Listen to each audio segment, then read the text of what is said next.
그리스도의 은총이 오늘도 여러분과 함께 해주시기를 기원합니다.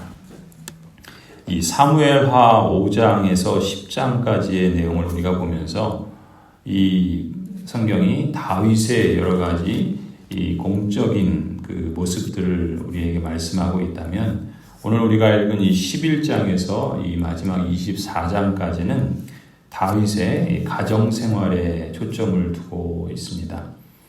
앞에서 다윗이 하나님의 다스림 아래 나라를 견고히 세워가는 모습을 보았다면은, 이제부터는 다윗이 하나님 앞과 사람 앞에서 신실하지 못하고 넘어지는 모습을 보게 됩니다. 신자로서 우리는 분명 미래에 완성될 하나님 나라에서 영원히 살 것을 약속받았습니다. 동시에 우리는 죽음에 이르는 순간까지 하나님의 길이냐 세상의 길이냐를 선택하며 이 땅에서 살아야 합니다. 사무엘하에서 증언하는 다윗을 통해서 우리는 그렇다면 이 땅에서 어떻게 사는 것이 하나님의 다스림 가운데 축복된 길을 갈 수 있는지를 배워야 하겠지요. 그럴 뿐만 아니라 반대로 신자가 하나님의 길을 떠나서 세상의 길에 빠지지 않도록 경계해야 한다는 점도 우리가 교훈받게 됩니다. 오늘 본문은 다윗과 밧세바의 간음 사건을 상세히 기록하고 있습니다. 이 이야기는 너무나도 유명해서 요약하지 않아도 다 아시리라 짐작합니다. 다윗이 지은 죄는 적어도 두 가지이죠. 하나는 밧세바의 간음 그 자체이고, 또 하나는 자신의 권력을 이용하여 어떻게든 그 죄를 은폐하는 시도를 하지만 뜻대로 풀리지 않게 되니까 급기야는 그 남편 우리아를 죽이는 일까지 서슴없이 행하는 모습을 보게 됩니다. 이처럼 다윗은 내 이웃의 집과 아내를 탐내지 말라, 간음하지 말라, 살인하지 말라는 10계명의 말씀을 범하는 죄악을 저지르게 됩니다. 그래서 내일 본문 27절을 보면은 성경은 이렇게 기록합니다.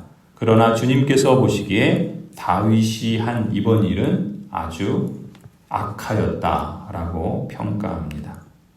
특히 오늘 본문을 보면은 하나님의 사람 다윗이 그런 악을 행한 사실을 아주 신랄하게 기록하고 표현합니다. 가령 밧세바가 임신했다는 소식을 전해들은 다윗이 그 사실을 은폐하기 위해 권력을 남용하고 술수를 부리는 모습은 참으로 추하게 비춰집니다. 전쟁터에 나가 있는 우리아를 불러들여서 선심 쓰는 척하면서 밧세바와 동침하게 함으로써 밧세바가 이미 임신한 아이를 마치 우리아의 아이인 것처럼 가장하려고 했던 점이나, 이 일이 계획대로 풀리지 않으니까 전쟁터로 내보내기 전날 밤까지 우리아에게 술을 먹여서 우리아가 어떻게든 동침하는 상황을 만들려고 필사적인 노력을 하는 모습을 보면은, 사실 술 취한 우리아가 정신이 멀쩡한 다윗보다 훨씬 더 경건하게 보이고 다윗은 더욱 추하게만 보입니다. 게다가 성경은 우리아가 햇사람이라는 사실을 7번이나 강조합니다. 우리아가 이방인이라는 뜻입니다. 햇사람은 히타이트 민족 이방인입니다. 그러니까 우리아는 유대인도 아니었고 이방인이었던 사람이었습니다.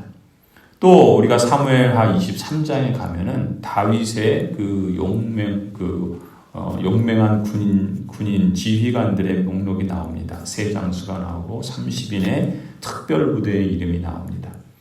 이 우리아는 다윗의 말하자면 가장 가까이에 있는 30인의 특별 부대의 목록 가운데 올라갈 정도로 헌신적인 그런 군인이었습니다.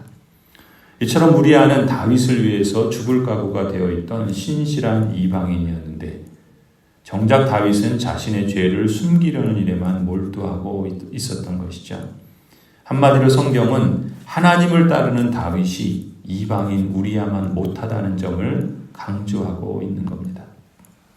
10장에 이르기까지 우리는 다윗이 그 고난 속에서도 그토록 멋진 왕으로 하나님을 경외하고 하나님의 뜻을 따르려고 하고, 하나님 앞에 범죄한 일에 대해서는 그것을 돌이키고 하나님이 기뻐하시는 길을 가려는 신실한 모습과 또 성실한 모습들을 보았습니다. 그런데 다윗이 오늘 11장부터는 무너지기 시작합니다. 하나님의 마음에 합한 사람 다윗이 왜 이렇게까지 추한 모습으로 실패하고 넘어지는 걸까요? 그의 노년의 모습은 왜 점점 이렇게 악하고 추한 모습으로 변해가는 걸까요? 오늘 본문을 보면은 다윗이 내리막길을 걷게 되는 그 시작이 밧세바와의 간음 사건에 있었다라고 기록합니다.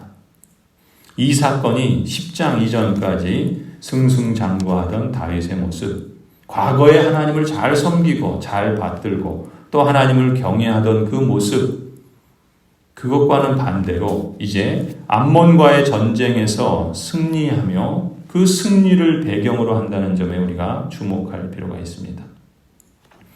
하나님의 길을 따랐던 다윗도 권력자의 위치에 오르게 되니까 자신도 모르게 어느새 권력의 맛에 취한 거죠. 권력을 남용하고 인간의 죄악된 본성에서 비롯되는 욕망을 따라서 다양한 타락의 길을 걸어갑니다. 그 중에 이제 대표적인 것이 성적으로 타락한 모습을 볼 수가 있습니다. 그러니까 다윗은 인생의 전성기를 보내면서 오히려 과거에 광야 생활할 때와 같이 하나님의 길을 걷기보다는 평안해지고 힘이 생기고 돈이 생기고 지위가 생기니까 세상의 길을 뒤따르고 있었던 겁니다. 사람이 없던 돈이 생기고 없던 지위가 생기고 없던 권력을 얻게 되면 부패하기 쉽지요. 그래서 딴 생각을 하고 딴 일을 행하고 딴 길을 걸어갑니다. 이런 사례는 비단 다윗 개인의 문제만은 아니라고 봅니다. 유명한 경제 권력가가 그렇고 또 정치 권력가가 사회적인 무리를 일으키는 경우를 우리는 흔치 않게 볼 수 있습니다. 심지어는 소위 말하는 성공한 종교 지도자들 중에도 권력을 남용하고 무력에 빠지고 성적인 타락의 길로 빠진 사람들의 사례를 우리는 적지 않게 보고 있습니다.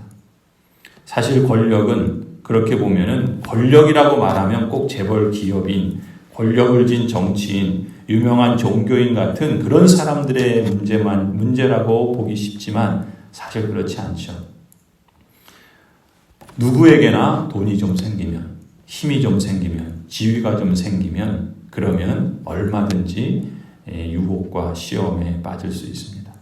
사실 요즘처럼 세대 갈등, 계층 갈등, 심지어 계급 갈등이 만연한 사회 속에서는 어떤 자리든지 남보다 조금이라도 갑의 위치에 있다고 한다면 얼마든지 그 힘을 남용하고 부패할 소지가 있는 것이죠. 사도 바울은 고린도전서 10장에서 이렇게 말씀합니다. 그러므로 서 있다고 생각하는 사람은 넘어지지 않도록 조심하십시오. 이 말씀은 사실 모든 그리스도인 신자들에게 주시는 하나님의 명령입니다. 우리도 교회 사역을 하다 보면 되게 사랑으로 또 헌신으로 하게 되지만 때로는 인정받으려고 경쟁심에서 하는 경우도 있기 마련입니다. 또 내가 남보다 지도자의 위치에 있다고 생각한다면 우리도 얼마든지 그 직분이나 위치나 또 작은 힘이라도 사용해서 군림하거나 남을 누르거나 남용할 수 있는 소지가 우리에게 얼마든지 있는 겁니다. 처음에는 교회를 위해서 하고 성도를 위해서 하고 또 그 사람을 위해서 한다고 했다가도 우리도 어느 순간에 타성해졌고 지위가 주는 맛을 알게 되면 자신도 모르게 군림하기도 하고 남용하기도 하고 부패할 수도 있는 것이죠. 그런 점에서 우리는 늘 성도라 할지라도 신자라 할지라도 아니 그렇기 때문에 더더욱 잠시 멈추어서 우리의 본질을 생각하는 시간을 가질 필요가 종종 있습니다. 하나님께서 왜 나에게 이런 직분을 주셨는지, 하나님께서 나를 통해서 무엇을 이루시기 위해서 이 은사를 주셨는지, 하나님의 부르심에 온전히 응답하기 위해서 내가 어떤 마음으로 어떤 자세로 주님을 섬기고 그리스도의 몸인 교회를 섬겨야 하는지 우리는 늘 또 자주 잠시 멈추어서 본질을 생각할 필요가 있습니다. 형제들아, 나는 아직 내가 잡은 줄로 여기지 아니하고 오직 한 일, 즉 뒤에 있는 것은 잊어버리고 앞에 있는 것을 잡으려고 표대를 향하여 그리스도 예수 안에서 하나님이 위에서 부르신 부름의 상을 위하여 달려가노라. 사도 바울이 가졌던 이 마음과 이 태도처럼 우리가 이 마음을 늘 간직하고 또 지키고 또 힘써야 할 줄로 믿습니다. 내가 작은 줄로 여기지 아니하고 오직 한 일, 즉 뒤에 있는 것은 잊어버리고 앞에 있는 것을 잡으려고 표대를 향하여 겸손하게 그리스도 예수 안에서 하나님이 위에서 부르신 그 부름의 상을 위하여 끝까지 달려가는 그런 생애가 되기를 소원합니다. 우리의 남은 생애가 이 부활의 몸을 입게 되는 그 순간까지, 그날까지 계속해서 겸손하게 표대를 향하여 하나님께서 우리에게 부르신 그 부름의 상을 위하여 끝까지 나아갈 수 있는 저와 여러분이 되기를 간절히